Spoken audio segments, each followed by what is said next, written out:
the evacuation. But health officials say risks remain low as the country has no confirmed cases. According to the latest update, 8 cases are being monitored while 28 have been dismissed. Lucrecia Franco, CGTN, Rio de Janeiro. Well, as the cases on the quarantine cruise ship continue to rise, Japan's health minister says the government is considering conducting virus tests on all the people on board. Those confirmed to have the virus have been moved to hospitals in Tokyo and neighboring towns, while about 3,600 people remain on the ship. The liner was placed on a 2-week quarantine upon arriving at Yokohama port last week after a former passenger who disembarked in Hong Kong in January was diagnosed with the virus. Japanese health authorities are trying to deliver medicine requested by passengers. Doctors aboard the ship are checking, as they must avoid making any mistakes. There are also many foreigners, so they need to translate. And some medication may be different from what individuals usually take, even if the effect is the same. So they must properly explain to each and every person. And Africa has not recorded any case yet, but the possible spread of the infection cannot be ignored. Africa has widespread ties with China. In Côte d'Ivoire, capital Abidjan, citizens are concerned over the country's detection capability and poor knowledge of the disease. Let's take a look. Suppose that an inhabitant of a remote village is infected with this virus. It is obvious that it will contaminate the entire village. In my opinion, the authorities of this country must address this problem because Côte d'Ivoire is a large country which must have a laboratory to deal with this kind of epidemic.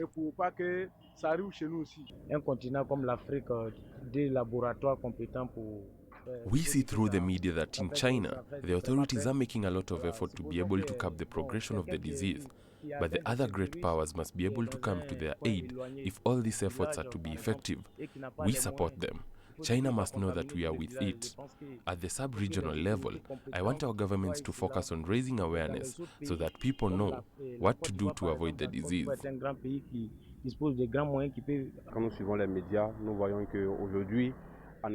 We are really afraid. We do not even know if the state has put in place cells or appropriate measures in our hospitals to deal with possible cases of contamination. Besides, the populations have no information on this coronavirus. It is indeed said that Africa has so far not recorded any proven cases, but have there been screening and awareness campaigns in villages and cities to certify that a person may well be infected in a village, and we will not know until the epidemic has spread. I'm really scared.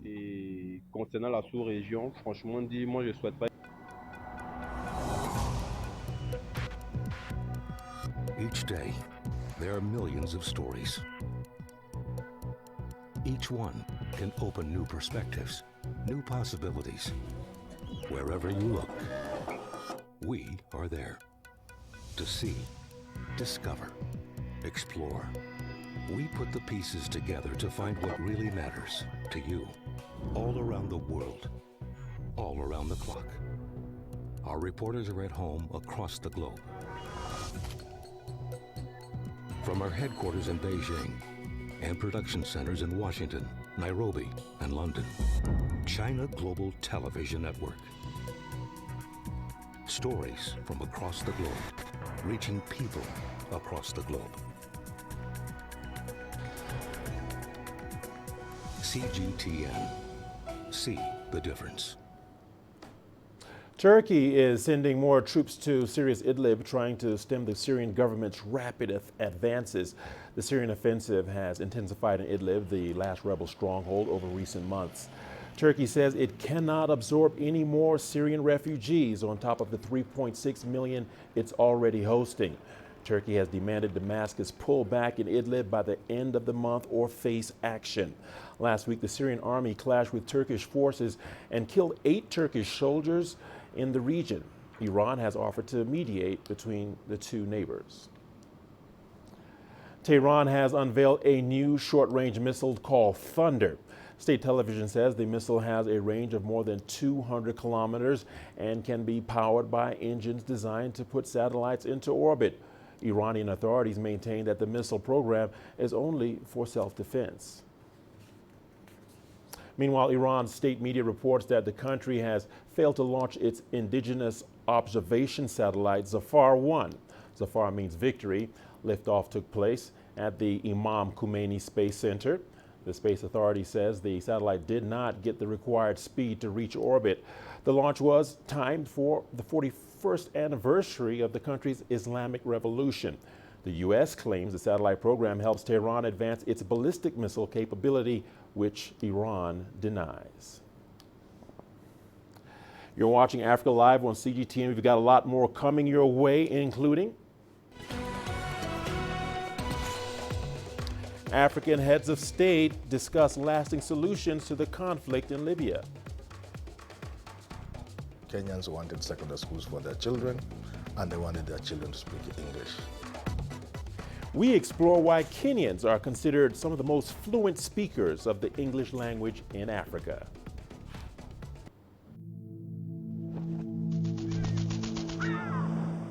How will your world change today?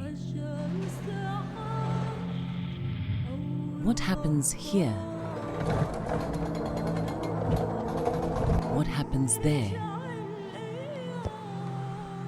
Or what you make happen for yourself. If it matters to you, it matters to us too. Your stories are the stories that need to be told. Africa Live. Find your voice.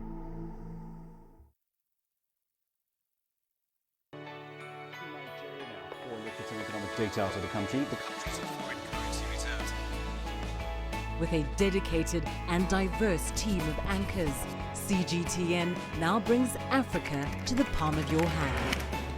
I'm Perina Karibe in the heart of Nairobi, which is bustling. From everyday heroes to the continent's most powerful figures, we bring their voices to you. We haven't changed. And this is something most of us are very excited about. We bring you news that's changing perspectives.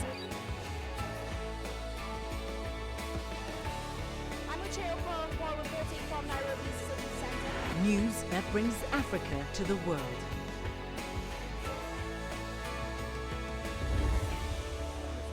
CGTN. See the difference.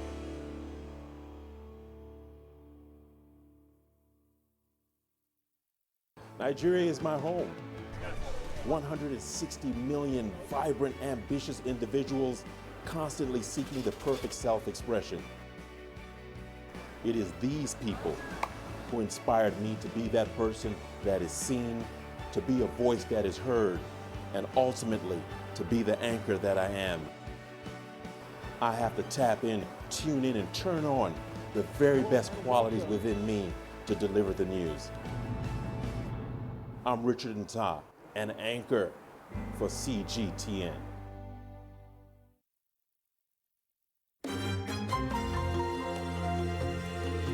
Africa Live. Find your voice.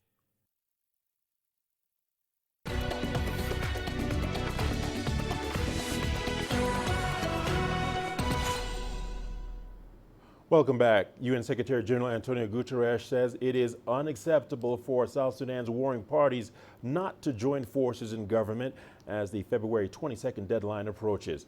President Salva Kiir and rebel leader Riek Machar have failed to break a deadlock over key terms of a power-sharing agreement with just 2 weeks until they are to form a unity government. The pair have already missed 2 previous deadlines to settle their differences. Kiir and Machar signed a peace deal in September 2018, pausing the bloodshed that erupted in 2013 when the president accused his former deputy of plotting a coup. They agreed to come together in a coalition in May the following year. However, disputes over territory and security arrangements dogged negotiations and the deadline was missed. In November, the pair were given 100 more days to resolve the sticking points, but progress has been piecemeal as the new February 22nd deadline approaches. It is for me totally unacceptable that we are still again in the closing to the deadline of a new period that was declared and there is no agreement on a number of issues. It's time for South Sudanese leaders to agree, to cooperate, and to deserve the wonderful people they have. Now, I have only one simple message to the leaders of the country. Think about your people. Respect your people. You have not the right to continue a confrontation when your people is suffering so much. It is your moral and political responsibility to put an end to this and to find the agreements that are necessary to make South Sudan enter into a normal life. The African Union has pledged to support mediation efforts aimed at resolving the Libyan crisis. The pledge was made in Addis Ababa, Ethiopia, where African heads of state gathered to find lasting solutions to the crisis in Tripoli. CGTN's Daniel Arap Moore is in Addis Ababa with more. As for the Palestinian cause, the African Union, in partnership with the Arab League, has vowed to spare no efforts in ending the Libyan crisis. African heads of state resolved in the Ethiopian capital Addis Ababa to extricate Libya from the current crisis, calling for inclusive national reconciliation among the Libyan people. I want to welcome the decision of the High-Level Committee on Libya for the speedy launching of the initiative of peace and reconciliation in Libya, in harmony with the decisions of the Berlin Conference and in conformity with the principles of African solution to African problem, far from the external influence which have perilous agendas for Africa. During the AU summit, outgoing chairperson and Egyptian President Abdel Fattah el-Sisi raised concerns about the Libyan crisis, which he says risks increasing terrorism and extremism on the African continent unless strong measures are taken by the African Union. The summit pledged to consolidate the existing truce and reaching out for a permanent arrangements for a ceasefire. They also agreed to address all forms of external interference in the internal affairs of Libya and implement the security, political and economic roadmap agreed to in the Berlin process. Africa has constantly reminded that there is no military solution to this problem. Its preference for a political process which is authentically and genuinely inclusive, and ownership by the Libyans of their own national destiny within the framework of their continental organization. The United Nations, on its part, agreed to support any form of mediation, as long as it will lead to finding lasting solution to the crisis in Libya. The African Union says it's committed to finding a lasting solution to the current crisis in Libya. The continental body says no amount of external influence will deter its efforts in trying to resolve the political impasse in Tripoli. Daniel Arap Moy, CGTN, Addis Ababa, Ethiopia. And to discuss this further, we are joined by our correspondent Daniel Arap Moy, live from Addis Ababa, Ethiopia. Daniel, once again, thank you for joining us here on Africa Live. We appreciate it. Daniel, let me begin by asking you, and stating, for example, the AU pledges to support mediation efforts in Libya. But the EU countries seem to be far ahead of the AU on the subject of Libya. Why is this, Daniel? Well, thank you very much, Richard. Yes, the African Union heads of state have been discussing the question of Libya, including the Sahel. But Libya has been very prominent in this discussion here in the Ethiopian capital, Addis Ababa. And the AU leaders are saying that the question of military intervention in Libya is not what Africa is looking for. Africa is looking for reconciliation among the people of Libya, the warring parties in Libya. And they're saying that Libya should find a homegrown solution to tackle the question of its own people and not the interference of external forces. And yesterday they were very clear that they will not stop until the question of Libya is brought on to a halt. And what they're trying to do is to make sure that they come together as heads of state, especially those from the Sahel region, but also the Arab League yesterday made it very clear that they will join the African Union heads of state to ensure that the crisis in Libya is resolved. But also, Richard, there are also other key issues that the leaders have been discussing from yesterday up until now. They're still in discussions, but key areas to do with climate change.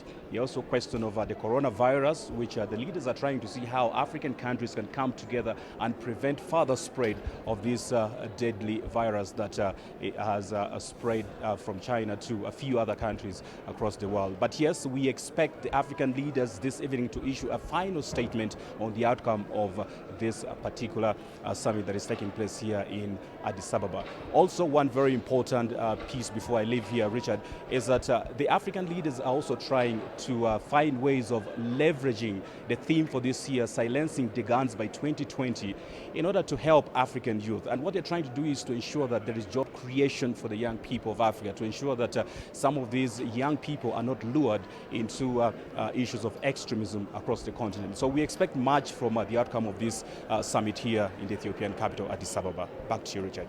All right, Daniel Arap Moy covering this story from all angles. We appreciate your insights, Daniel. Moving on, meanwhile, the African Union says the first responsibility of its members should be to address the problem of refugees on the continent. The Political Affairs Commission said the union is working with affected countries to address the causes and the management of refugees. CGTN's Daniel Arap Moy takes us through the current state of Africa's refugees and migrants. According to the International Organization for Migration, population movements in Africa remain extremely dynamic as people continue to move in and out of situations of vulnerability.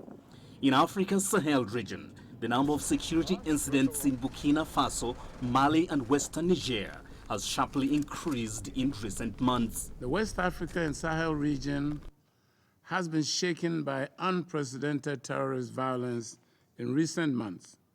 Relentless attacks on civilian and military targets have shaken public confidence. Needs in the Sahel are persistently high, and yet communities are still struggling to recover from the impact of severe drought that devastated the region. The crisis in Libya and the Sahel has forced hundreds of thousands of vulnerable people to migrate and seek refuge and protection from international organizations. I know for now, the Sahel countries have come together, and even the assistance of the UN, and they're discussing how best to address the Sahel issue. It's a hot issue. I hope they'll come to a conclusion. In recent years, European governments and the EU have tried unsuccessfully at both a bilateral and multilateral level to persuade African countries and the African Union to cooperate on returns. At the heart of the debate is the development role of migration, where inspirational migration contributes substantial human and financial capital. The Sahel crisis continues to attract the attention of European policymakers, aiming to prevent Europe-bound irregular migrants from reaching the Libyan coastline. According to available statistics, over 1/3 of the world's forcibly displaced persons are in Africa, including 6.3 million refugees and asylum seekers. Daniel Arap Moy, CGTN, Nairobi, Kenya. To our continuing coverage of the humanitarian crisis in Burkina Faso, local authorities in Barcelona in the country's north are struggling to find ways to reach more than 30,000 people trapped with no reliable supplies of food and medicine. Access to the group has been cut off by militants. CGTN's Panina Caribe brings us more from there. The insecurity being witnessed in parts of northern Burkina Faso has been steadily growing, and the figures of those affected has also been gradually rising. The situation in places like Tamasogo is dire. Just 10 days ago, this trading center was thriving, bustling with activity. But now, like many others in this region, it has fallen victim to the violence. It is a clear indication of the kind of terror that is being unleashed on the local residents. Tamasogo is now a ghost town. Left behind are traces of what kept the locals going. The efforts they put in place to make an honest living now reduced to empty, burnt-up shells. This is the face of the violence being experienced by residents of this region. Further north, a few kilometers away, is Barcelona town. Hundreds of tents have been erected here to cater for those in need of a safe place. In just 4 months, the numbers here have reached close to 79,000 people. Now, the economy of this place has collapsed. Teachers, doctors, businessmen, they have all run away from the insecurity. There is no money in circulation, and that has compounded the situation for a people already on the lowest levels of poverty. But these people right here, these are the lucky ones. The mayor of this area tells us there's some 35,000 people that have been blocked, some 65 kilometers from this place. For 2 months, they've been living with no food and medical supplies. Malheureusement, la route est coupée. Unfortunately, the road is cut off. We can no longer access there because of the landmines put by the attackers. For more than 2 months, those people have not received any supplies. They are now starting to starve. We cannot even evacuate the sick. Attempts by aid agencies to access them have proved to be a dangerous engagement. Not once but many times, trucks have tried transporting food there, but they have been blown off by the landmines. The mayor has been negotiating with the military to provide security to aid agencies, trying to reach and eventually evacuate those trapped. Even they know how dangerous it is. So far, 10 military personnel have been killed on that road. There have been efforts to resettle some of the displaced. The UN Refugee Agency has put up durable houses in some safer areas and has so far resettled 1,000 families this way. There is, however, a land problem because this land is not for the IDPs. The owner has just leased it. Such is the fate of those living in the north of the country, never sure of what the next day will bring, nevertheless hopeful of a safer, more stable tomorrow. Penina Karibe, CGTN, in Barcelona, Burkina Faso.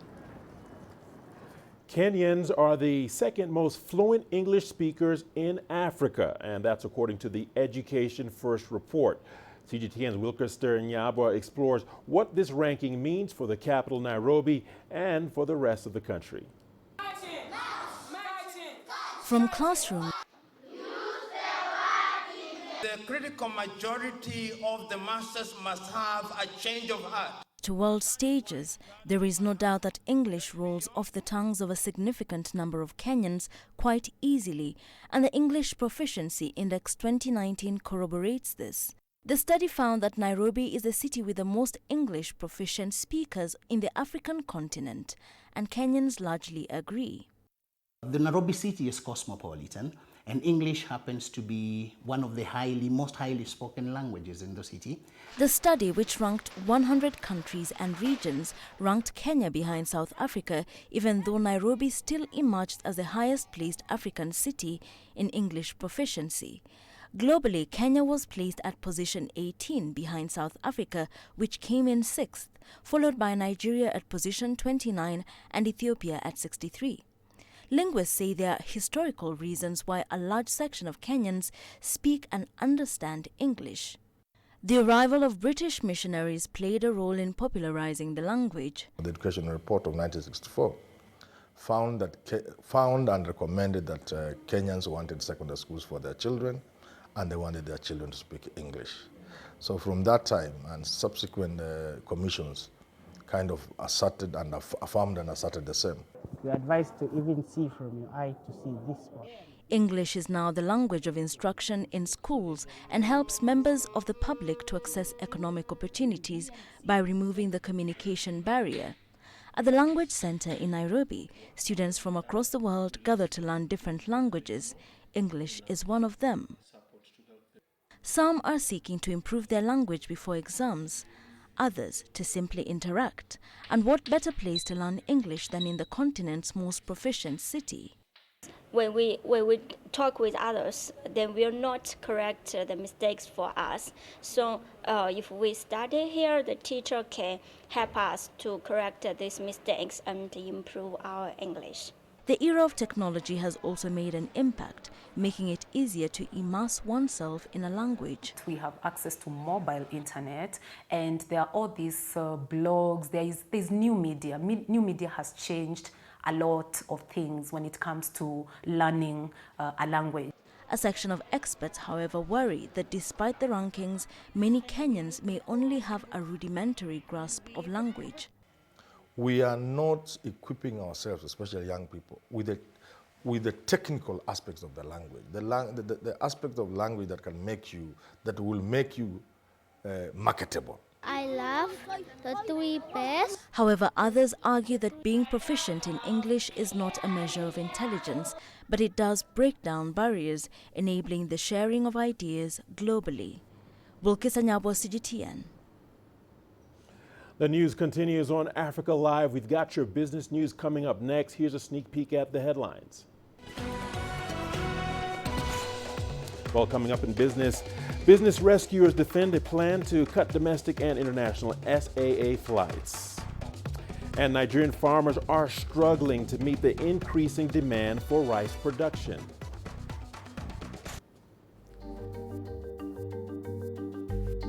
Africa Live. Find your voice.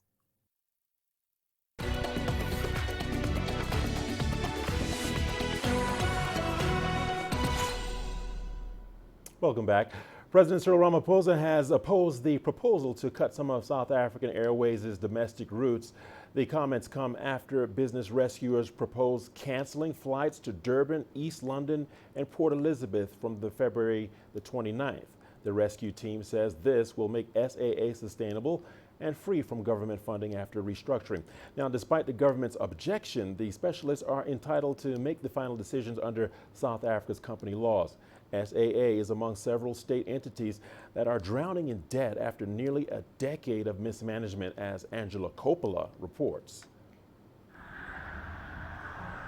The airline has cancelled several flights since mid-January. At the beginning of February, it announced that retrenchments were now unavoidable. The difficulty is that when you've got an ailing airline with challenges in terms of meeting some of the short-term targets, with huge pressure in terms of debt repayments, tough decisions have to be made. The consequences of that is obviously that SAA will not need all of the staff that they currently have, because they have less routes and obviously less need for different staff in this environment. Some 100 flights will be cancelled by the end of February. One labour union with members at SAA wasn't surprised by the move to cut routes so drastically. We expected a radical restructuring, and stopping loss-making routes is one of the things that was an option on the table. We're not that necessarily fussed about the announcement of the routes that are being stopped.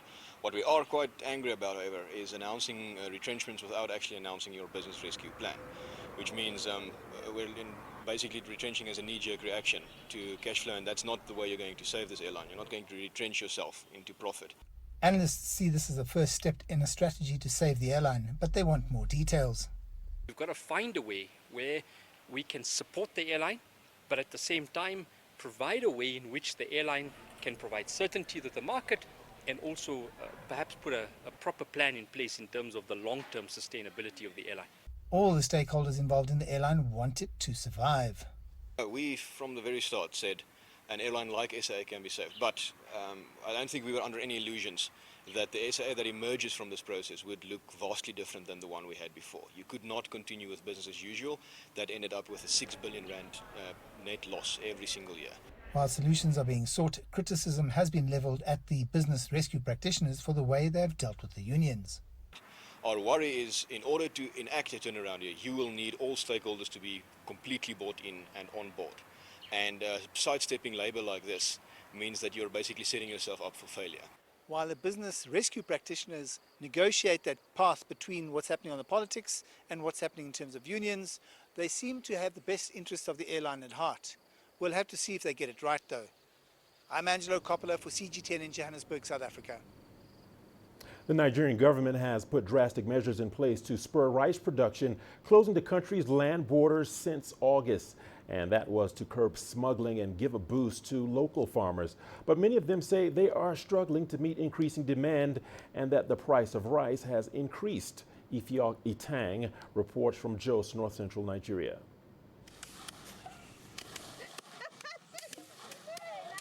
Much of the work on this rice mill is done by hand or by foot. 47-year-old Joshua Binko moves his legs through his rice harvest to help it dry faster. Since the closing of the country's borders 6 months ago, he's seen profits go up. This closing border helped a farmer a lot, because there is no any foreign rice will come out again from outside that will come to Nigeria. Small-scale farmers like Binka account for about 80% of locally produced rice in Nigeria. He says it's difficult to meet increased demand without better access to modern farm machinery, irrigation, and fertilizers. And the need for improved technology goes all the way from the field to the finished product. We don't have a convenient environment to work in, and we lack basic needs like water and electricity. According to the United Nations Food and Agricultural Organization, Nigeria is a leading consumer and one of the largest producers of rice in Africa. But Nigeria's ban on imported rice has led to an increase in the price of domestically produced rice. Kindergarten nanny Tabitha Amos says she struggles to buy enough rice to feed her 4 boys. The way the rice is costly now, we are not enjoying it because our salary before, that is how the salary is now, nothing has increased. A 50-kilogram bag of Nigerian rice cost around $38, 50% more than it cost before the border closure in August. Rice is one of the most consumed staples amongst Nigerians. Experts say in the past decade, consumption has increased by 4.7%, almost 4 times global consumption growth. And the plan to close the borders to imported rice is part of a plan to grow the Nigerian economy. In the long run, we may be the sole or greatest exporters of rice in Africa. But till then, there are a lot of sacrifices we have started making and we are still going to make. And for farmers like Joshua Binka, the government asks for patience. It's planning to subsidize equipment for small farmers so they can boost the rice yield and help Nigeria feed itself. Ifyok Etang, CGTN, Jos, Nigeria. Chinese authorities have put measures in place to support enterprises as they resume production after the extended Spring Festival holiday. The Chinese Spring Festival holiday, scheduled to end on the 30th of January, was officially extended to the 2nd of February in efforts to contain the spread of the novel coronavirus pneumonia. Many local governments have introduced several measures to support businesses. They include increasing fiscal and tax support, reducing rentals, and exempting businesses from regular quota tax. Currently, the total number of confirmed cases in China has surpassed 40,000, with the death toll standing at more than 900. As people in Beijing return to work, the city's subway system is again fully staffed. Workers are ready to make sure all passengers take proper precautions, as they've been doing since the outbreak. CGTN's Jing Jibing takes us on a trip. This is a Guomao station in a very busy CBD area in east part of Beijing. The station is an indicator of passenger flow in the city with a population of over 21 million. So let's go inside to see how they're coping with the ongoing coronavirus epidemic. As we can see, although it's the first workday after the Spring Festival holiday, there are only few passengers getting into this station or out of this station.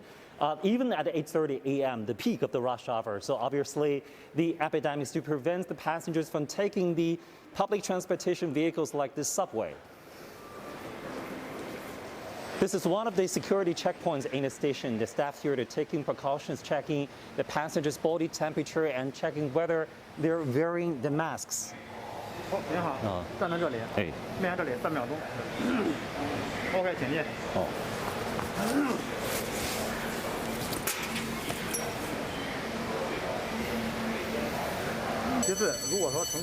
If passengers do not wear masks, we will advise them not to take the subway.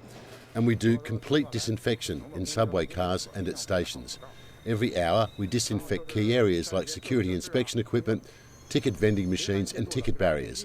For public spaces, operating systems and toilets are attended to 5 times a day. The ventilation system is working at maximum capacity. The station is at the junction of Line 1 and Line 10, 2 business subway routes in Beijing. At usual work days, there are endless stream of people coming along this transport tunnel. But today, obviously, there are not. Inside the subway cars, the passengers are taking necessary precautions like they're wearing the masks and gloves, and they are in good order. I heard on the subway PA that they disinfect public areas 5 times a day. That makes me feel better. I pay close attention to precautions, and I try not to go into places or areas with many people. According to Beijing Subway, before the epidemic, there were usually about 12 million passenger trips each workday in altogether 23 subway lines in the city. And now that figure is much less than that. The subway authorities said they're trying their best to protect the health of the passengers. And they also suggest all passengers take necessary precautions for themselves and for others. Zheng Yibing, CGTN, Beijing.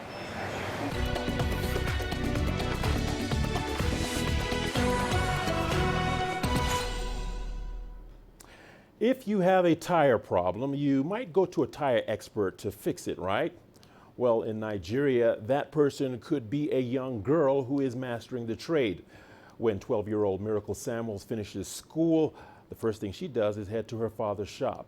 CGTN's Kelechi Mekalam tells us more about this special girl. Miracle Samuel isn't your conventional 12-year-old girl with no interest in girly games or activities. But this is where her passion lies, getting her hands dirty with fixing bad tires. She had admired her father's trade as a toddler and was careful to learn the skill well. From the time I was 4 years old, my dad used to bring me to his vulcanizing shop here. He taught me everything about his business, and I always pay attention. I picked up interest, so whenever I close from school, I come here to learn more and help him with his customers.